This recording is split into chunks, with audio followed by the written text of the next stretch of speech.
Unemployment across the European Union is on the rise as the bloc comes to grips with the coronavirus crisis.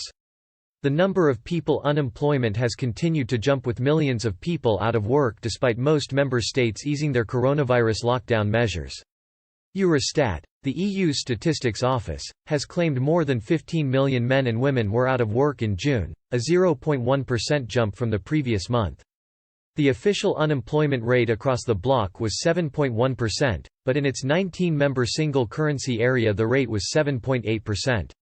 A total of 12.7 million people were unemployed in the Eurozone last month, an increase of 203,000 from May.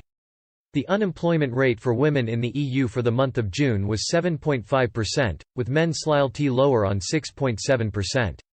And youth unemployment continues to blight the EU, with more than 2.9 million under 25s out of work, 2.4 million of whom were in the euro area. In June 2020, the youth unemployment rate was 16.8% in the EU and 17% in the Eurozone.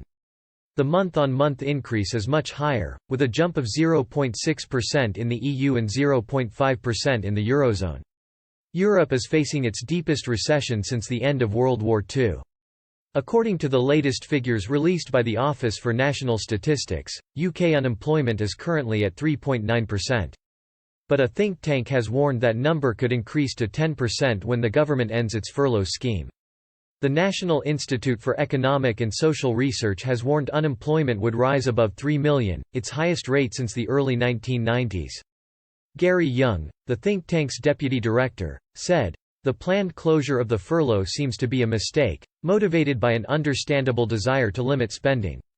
The scheme was intended by the Chancellor to be a bridge through the crisis, and there is a risk that it is coming to an end prematurely.